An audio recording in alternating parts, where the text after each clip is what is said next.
Welcome, everyone, to Vision Untethered Conversations with Inspirational Leaders. My name is Jill Simonds, founder of Savvy Strategic Partners. We are a dedicated leadership team of fractional executives.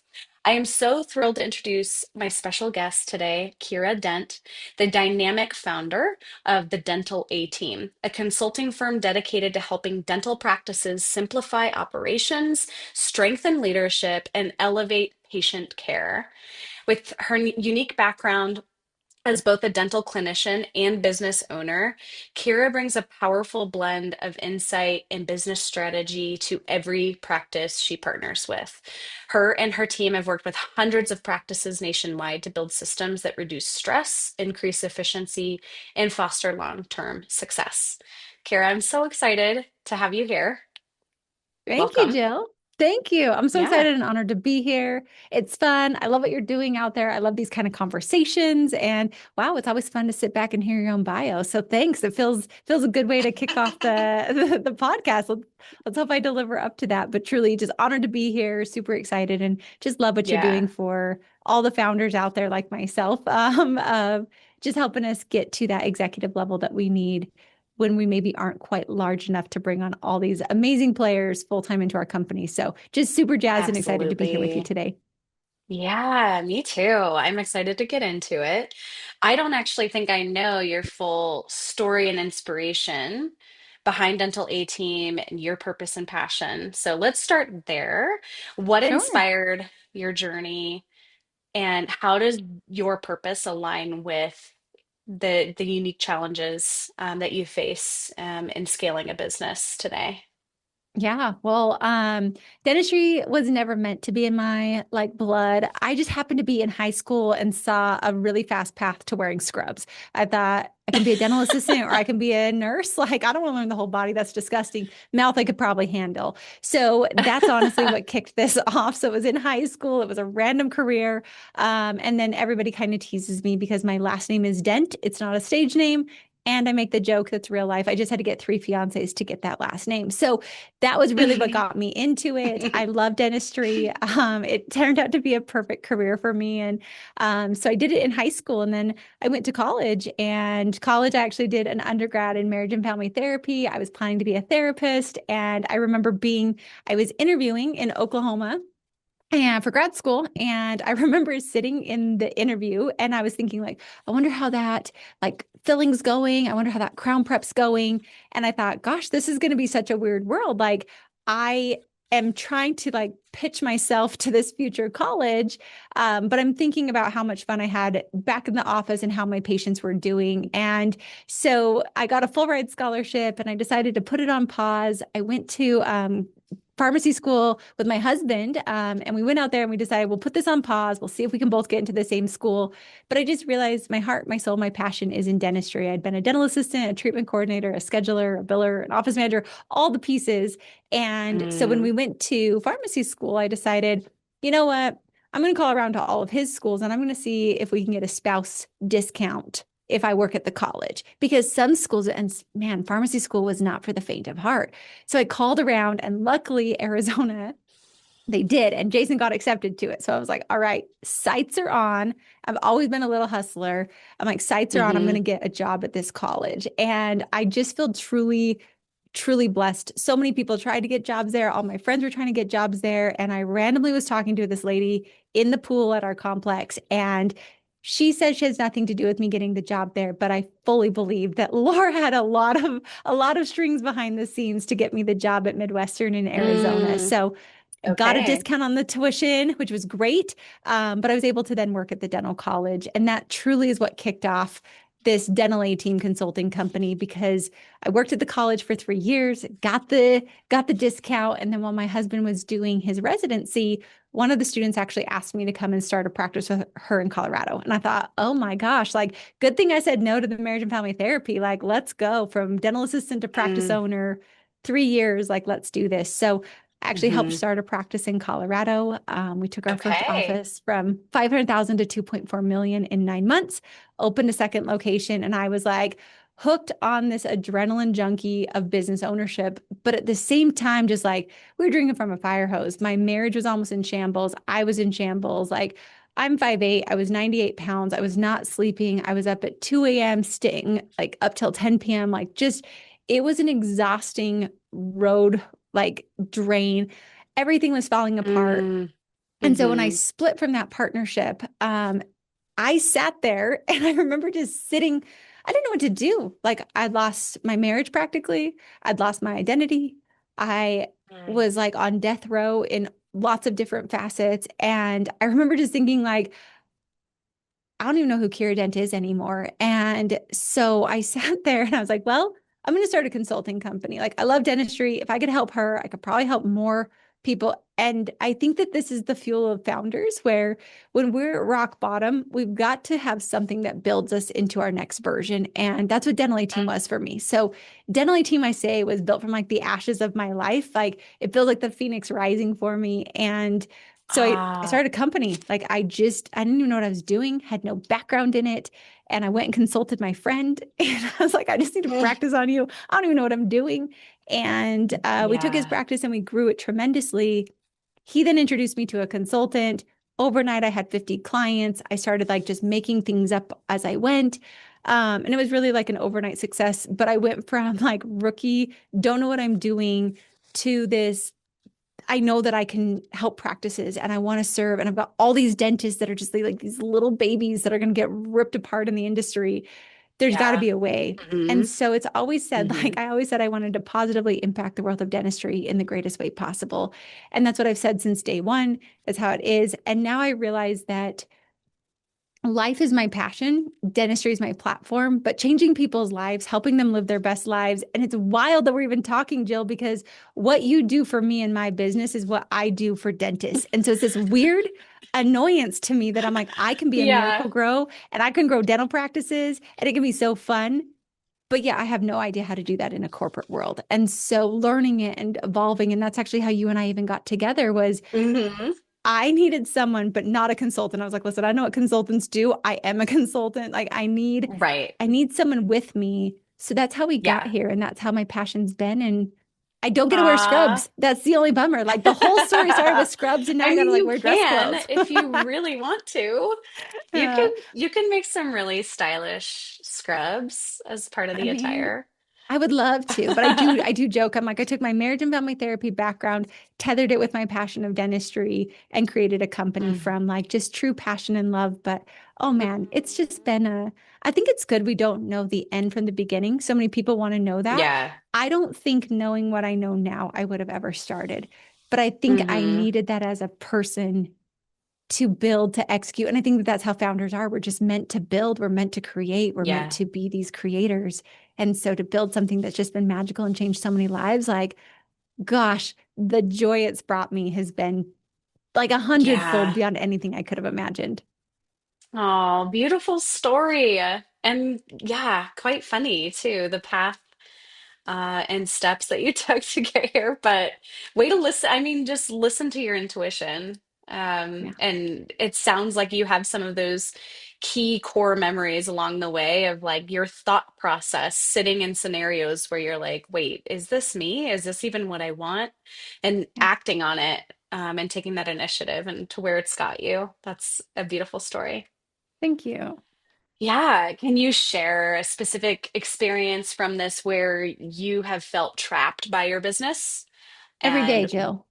yeah, what strategies have you implemented or are you to create space for true growth and scalability? Yes. This is such a good, and I hope like listeners, they probably like, I don't know. I just hope that what I share is making you not feel alone, I think, is probably the biggest piece, because I hear this from dentists. I'm like, I know I'm not alone. And I joined a bunch of groups for it. But I say that the Dental A team is a dragon that never sleeps. Like this thing just is a crying baby, a breathing dragon that just never, ever stops. And I think that there have been times, so especially last year was like my rock bottom. So technically, we're 8 years into the Mm, company. hmm. But like I was partnered with that other guy for for 4 years. So I feel like I'm like 5 years in on my own trying to do this, even though I know it's like just had a funny path. But last Hmm. year I hit rock bottom. Like I went cold turkey. I checked out of work. I remember just being like, I am sick. Like not physically sick, but mentally, emotionally, spiritually, like I'm apathetic to life. Like things just need to shut down. And I'm sure Hmm. a lot of founders get to this level where you just you're doing everything. Like the whole company is riding on you and you are so rad that you built this company, but it's outgrown you and you don't know how to shed that and to build and to create and to evolve. Mm. And so my and I think it was I feel like I tell myself lies all the times, which I'm sure most people can relate to of okay, Kiera, just push through like 3 more months and we're going to be better. Like 3 more months, we got to hire three more. So you're always in this like okay, it's going to get better at 3 months. And then you're like, well, shoot, like this person didn't work out. So I got to keep doing sales or, oh, this didn't work out. So I've got to keep doing this aspect of Hmm. the business. Yeah. That could be a me, that could be a not me. But last year, my strategy was like completely checked out of life. I came back from a conference. I was so exhausted, so burnout that I just called my executive team and said, all right, you guys have it. Like, I don't want to hear from anybody. Like, I put all the things like, here's a lawyer, here's a CPA. Here, of course, I'm not just going to let this thing fail, but I needed a complete shut off reset. And I slept for 17 hours a day for an entire month. Like, it was every day, just exhausted. I felt Mm. numb. I felt like I lost like the way to best describe it is I felt like I was watching a movie in color that went black and white, and that was my life. Like there was no color, there was no emotion, there was no um Mm. I feel like I lost feeling to life. And I think that was just coping mechanism to get through. We did a lot of therapy, like lots of different pieces. And I realized like, Oh, okay, we yeah. got to take care of Kira first. And then we have to get to these spaces. So when you say, like, do you ever feel trapped by your business? Yes, because it's like, what do you do? This is a company that's a consulting company built on Kiera, that's Kiera Dent, that's her face. Like, how do you even sell this type of a B2B business to somebody? So I did meet with people. I did find two potential buyers. I was like, I need a way out. I need to figure out how do I get rid of this crying baby? Like, it's got to just stop. Like, make the crying Mm. stop. Um, and then that's where we actually pulled in a traction coach. So Rick, we hired Rick. I was like, I need someone who's outside of this company who can see it, that can also be the motivating voice for my team and help them see like Kira can't keep carrying all this. So I will say like Rick was a huge blessing. He came from a great network of people. And then the leadership Hmm. team, it was like we had to have a complete reset of everything's not on Kira's plate. But I don't Right. think it was all leadership team. I think that there's a lot of pieces of Kira perfection that my ego needed to feel important and to be able to let that go. Things aren't going to be perfect, Jill, and Mm-hmm. I still stress like I have a little bracelet on that says trust and flow, and that's this year's theme of like, here you got to trust people and you've got to go with the Hmm. flow more than trying to curate and force, because that's always going to be the hardest path. So, and then we obviously hired you. We hired Jenna, who's been a phenomenal fractional. We Hmm. brought on a CRO who's helping in the sales and marketing department. But I Yeah. also think that businesses, when they hit a certain level, they finally have the cash to be able to hire the expertise that you need to bring on. But before Right. that, I was so cash flow scared that I think I maybe held on to profitability too hard rather than hiring help sooner. That could have probably prevented Mm. it getting that low. So now it's like mandatory. I go to the gym 3 times a week, non-negotiable. I have sets time. Like we shut off from work every single day at 5 o'clock. My husband has an alarm that goes off and like we don't talk work. We hot tub every night. Like I don't think I realized the mental bandwidth that being a founder, operator, doer requires Yeah. to recharge. Totally. And now I'm just like really pro, like, no, no, no, guys, I don't care what goes on. Like, if these things don't happen, I'll fall apart. And that's just, I don't show up the best for anybody on the team. So, yes, I still feel trapped. Hmm. Like, I still wish that some days I could quit my own job. But I think the Yep. fact that you can't quit is also a really beautiful blessing because it forces innovation and creation. Hmm. So well said. Yeah, but y- the help and the support and leaning on others in your circle, finding your people who you can trust, that's the first step for sure. You're not alone. And the second we realize that, I mean, this it's lonely. It's lonely at the top. And even with a dynamic team, nobody else wears the pressure, the weight, the risk Mhm. involved like you have to, but knowing that you're not alone and you have a team that you can lean on, the more you can lean into that, grow that, expand that. It's a give and take and an ebb and flow for sure. It's not linear, but Yeah. Absolutely. uh You made me think about my brother-in-law has a very, very, very successful high-end, builds these beautiful custom homes in Utah, like one of the top builders. He's been on Netflix. Like he just has this very, very incredible company. And I remember when my husband and I got married, where my husband's 8 years younger than him. I was like, he's always so grumpy. Like this man is so angry all the time. And then I realized he's a business owner and he's at the spot that I'm at right now. And I'm like, I am always just like in this space of anger and frustration. And he's actually been this really randomly, he was the one I didn't like. Like we had like clashes when we first got married.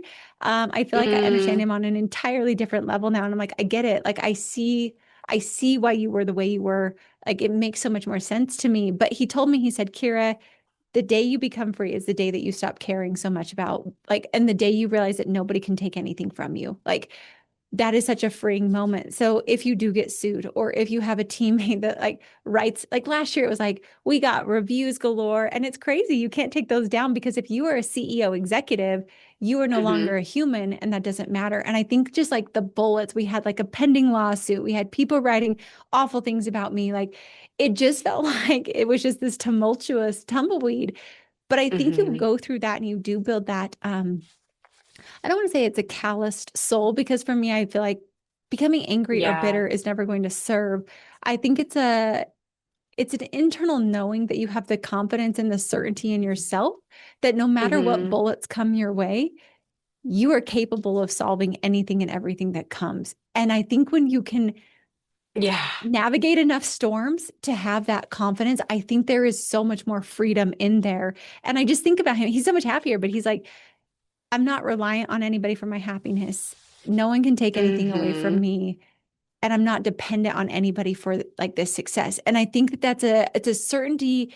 It's not an air of ego, and I think it could be possibly taken that way. It's an air of confidence and certainty within you that I Yeah, think then the totally. highs and lows are not as turbulent. And I think that that was similar to what we were saying Mhm. of it just becomes a I think a evolution of you as a person. And I think that that's ultimately why we all become business owners, is for that evolution of soul that we are seeking, that Yeah. maybe we don't want to go through the process to get there. But on the other side, it's a Mhm. beautiful version of yourself that's far grander, far more beautiful, far more stronger, far more confident than you ever could have Yeah. imagined yourself being. Yeah. Well said. That freedom point too is it's almost like a stance of serenity too, because and if the serenity prayer, it is the acknowledgement of what we can or cannot control, what is outside of us. Mm-hmm. And when we finally let go of people's perception, what they're going to what they even think, right? We cannot even control as good as of work as we can put forward and as best as we can show up. We can't control others' perceptions of us, what they're going to say, what they're going to do with that. And so that level of understanding and acceptance and wisdom Mm-hmm. to know this is mine, this isn't mine, and let go of everything that we carry that we think we have some control over. Letting that go is ultimate freedom, I think. When we Mm-hmm. can, yeah, be in that confidence and in a state of serenity. Um, yeah, the more you let go of that and just lean into what's within our realm and our controllables is the best you Mm-hmm. can do, and we show up better. Yeah, Absolutely. That's the trust and flow mindset mantra for this year of yeah, there is no pain in change. There's pain in the like resistance to it. And so like you said, it's a surrendering. It's a surrendering of I think just acknowledging that this is life, this is who you are, this is what you can control. Um, hmm, and I never thought that you could really come back from being so low. But you hear it, like you see people, like you hear media talk about it. But I think business owners, someone said once, business is such a spiritual journey. And I was all like, how? Like, I don't get it. Uh, but I do get it. It's Yeah. it's such a spiritual journey. It's such an evolution of soul. It's a surrendering. It's a give. It's a Hmm. take. It's a beautiful blessing. It's a call. There's so much beauty in it. And then I think like turn it into a puzzle, turn it into a game, turn it into like how can we like make this into more fun? So I started just adding more fun Yeah. too. I was like, why do I need to always be the gladiator? Why don't we just have like a good time and like giggle about all these things? But I think that that's truly an evolution of you as a person too. I don't think that that is not an overnight sensation. And anyone who tells you it is, like, good luck. I think that that is Right. that's a crafted, it's an evolution, and it's a beautiful surrendering, like Hmm. you said, and grace for yourself and for others. But I feel like the person you become through it is there's so much empathy, there's so much love, there's so much Yeah. compassion for others that I don't think you get there any other way. Yeah, that's so true. Having it for ourselves first, is so much harder than having that for others. So the compassion and care and giving love of ourselves and acceptance, that's the only way to give it outside of ourselves. Yeah. So good. What are some common psychological barriers either for you or that you see show up? You work with a ton of business owners in this very specific industry too. So what are some of those barriers you see that prevent owners from stepping back and not being so tethered, to their business? What contributes to that? What are some of the psychological factors, beliefs maybe that we carry that keep us Um, stuck? yeah. Uh, yes, and you're right. Like I've coached hundreds and thousands of offices. That's where it's so like Yeah. so aggravating to me to be like, Jill, I need help. Like I know how to do this for someone else, but I don't know how to do it for my own. Um, Mm-hmm. I think that there's beliefs of because you're a business owner, you have to know it all. I know that that's like a big one of there's humility, but at the same time, you're like, well, I'm in this. I have to figure it out. Mm-hmm. Um, I think one of my psychological ones that I know dentists have as well is in B2B when you are the service provider.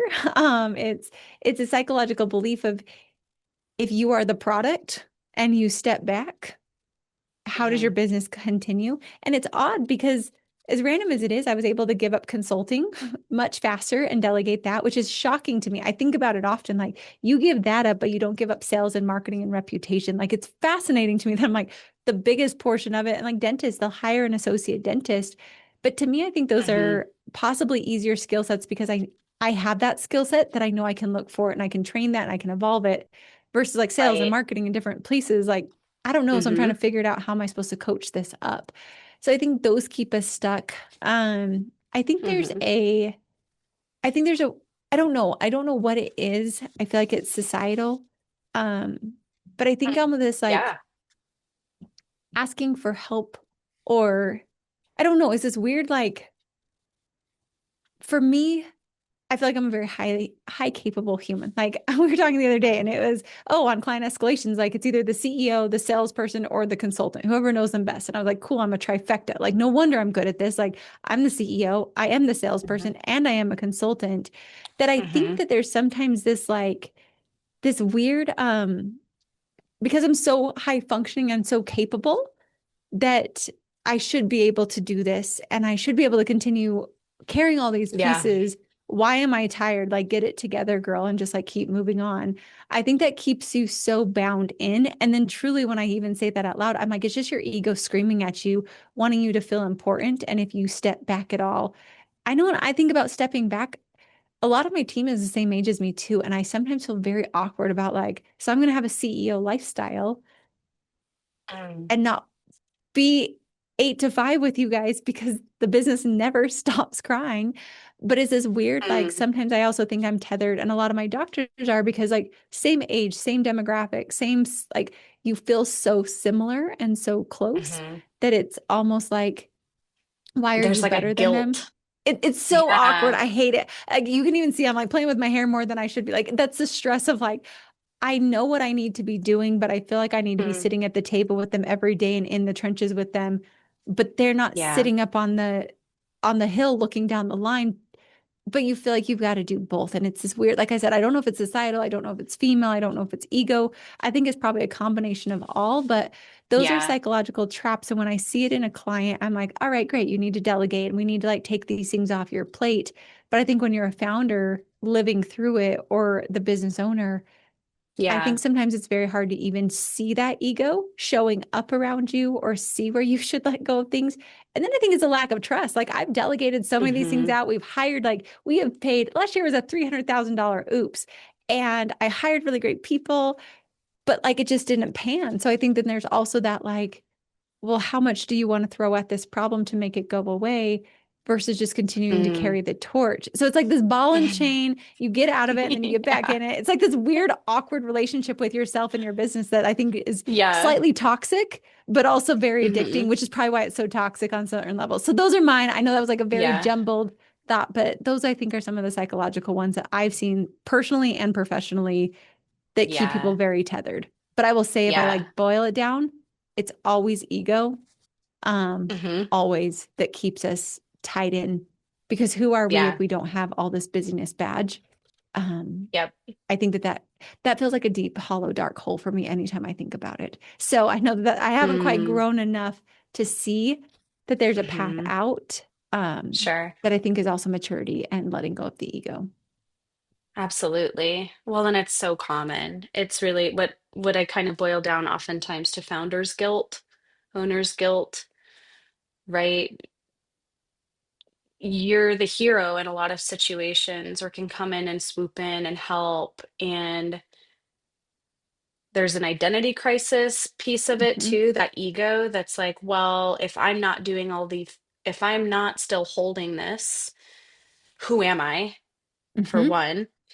And maybe internally we have this perception of, and we've grown or we've healed in ways that we know, no, I know I am worthy and valued and valuable outside of what I contribute here, but like, what about what everyone else thinks? Then it's this Hmm. perception of, well, if I'm not doing all these things, what does my team think of me? Hmm. And are they going to think I'm just off on an island somewhere slacking off when I don't deserve that? Or, right, like all these guilt trips that Hmm. founders often carry because we can do all these things. So there's no excuse why we shouldn't or couldn't if we can. Therefore, we should do them, right? Right. So we just continue to hold and carry that. Hmm. But yeah, guilt, ego, those are definitely some key pointers that we see a lot. So And as you said how, that, Jill, it just made me think about like, but why? Like, where does this stem from? Because we all feel it, like I do. And then I'm like, hmm what does it matter? So then you justify and you rationalize and you hang out in this other island. And then it's like, I'm going on hmm vacation because I worked like 50,000 hours. And it's like, there comes a line where I think that confidence, that serenity, that like, I remember there was a day I had to Google, like, what does a CEO do? Like, I didn't even know. I was like, what do you, like, what is, if I'm not doing all the things, like, what am I even supposed to do? But I think when you realize that your company needs a captain, the company hmm needs somebody looking down the line, you start to shift and change and realize that you've got to start shedding off a lot of these things. Um, and I think you feel the guilt and do it anyway. I think has been my yeah. mantra to, I don't think it will ever be easy. I think you feel the guilt and do it anyway. For sure, because that guilt is typically self-inflicted for the most part. If you have the right team around you and in the business that care about and are aligned with the vision that you've crafted, that you've put forth, they need that from you just as much, right? You stepping away, you coming and showing up refreshed, aware, whole, right? These fragmented pieces of us when we're scrambling to try to just uphold and keep all the plates up in the air is not the best version of ourselves. And so when we realize that too, and the more the team can even vocalize, like, yes, like we need this of you, and look at all the places that a visionary needs to show up, looking down the line, what's ahead, looking outward and not down and in, is that pulls the rest of the energy and the rest of that, that perspective for the rest of the team to see that more and more clearly if that's where your focus is. Mhm. So you're doing them a favor, you're doing a service. Um, because every successful business needs someone charting that vision, and that is where your eyes are focused. That is where your pull is going toward. That that is what grows the team. Mhm. So, And, and I think no. that because it feels like it's just this like vision that's not tangible, I think for me at Mm-hmm. least, and for other people, that often can keep us tethered into the company because it doesn't, there's no way to put on a KPI scorecard that I did my visioning for the day. It's like, how do I even Mm-hmm. know that I'm showing up and having that as a checklist? But I think when you really are solid in it and you watch a team who has a vision versus a team who doesn't have a vision, you see the intangible, like it's a subconscious push. It's the wind behind the sails. You can see a sail, you can't see the wind, but the wind is ultimately what makes Mm, it go. And I think when yeah. visionaries realize that you are an invisible, very tangible, intangible part, I think it becomes much more clear of like, no, I need the white noise space. Like I need these things because ultimately that's my Yeah. job. And I've got to be able to show up as that wind to push this boat in the direction it needs to truly go. I love that. I'm gonna use that analogy. That's so well put. That's a Thank good you. one. Thank you. Aw. Well, to finalize the conversation today, what steps would you suggest to founders struggling to let go, delegate, while also maintaining alignment with their vision? That's a great question, Jill. It's so, I feel like an Oreo. Like I've got like a white side of me and the, like it's a black and white in me because I'm like, what would I tell my clients? I would tell clients like, the way you are able to step back is we like set these pieces and we do all this. And then I'm like, well, let's speak from Kiera's perspective of I've done this. This is where I'm at. Um, to step back and what I also watched. So I think they do actually go like now I'm like, okay, I'm not an Oreo. Like I've got both parts of the cookie on. Like I brought it together for everybody here.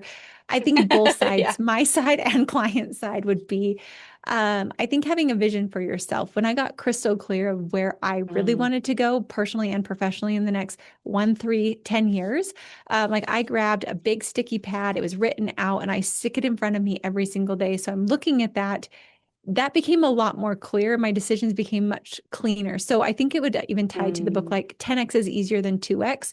When you have this big, audacious vision, the path becomes so much cleaner and easier than when you're trying to just do a 2x move. So I would say for visionaries mhm, who feel stuck, that is ultimately where you're at. Like, get your 10x vision. Where is that going? Clean up the paths and stay laser focused on that. And then get your team rallied behind it. They yeah. get excited, they get the joy behind it. And I think like even when I say that, I'm like the 10x path is just so much easier. It's so much cleaner. It's so much more freeing. Um, and then I think like again, it's hard, but do it anyway. Right now, it's a stripping down of letting go of clients for me. And I feel like such an awkward identity. I'm like, if I'm not a consultant, am I going to lose my edge? And it's like, but I'm so clear on the 10x, the 10-year vision that that part has to sheath off in order for me to progress and to grow. And I think when you are aligned, also be really careful not to lose that vision. I lost mine like last year. Like it was still there, but I buried Mm, it. I think keeping that radiant, keeping that vibrant, keeping that like for me, it's a post-it note on the wall, like a giant one. Like this is where I'm headed. This is where the boat's going. This is where the wind needs to push me and the company. Um, I think that that can help mhm, you stay true to you. It can stay true and it makes all the other decisions so much easier because then it's a yes or a no.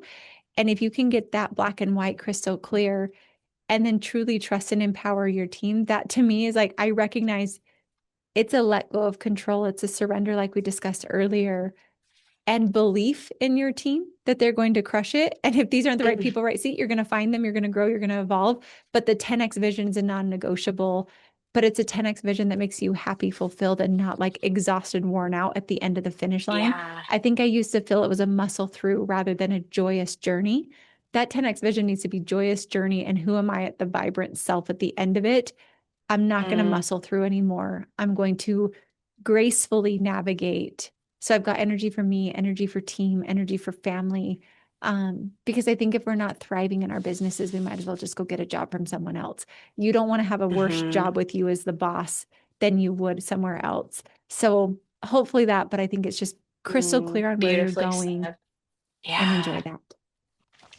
Oh, Kiera, thank you so much for your insights, your wisdom, and sharing your heart, just truly and authentically. It's beautiful. Thank you, Jill. Appreciate being here. Really, really appreciate what you're doing too. Oh, thank you so much. If anyone wants to learn more about you, Dental A Team, and expertise of your team, where's the best place to find you and information or get connected?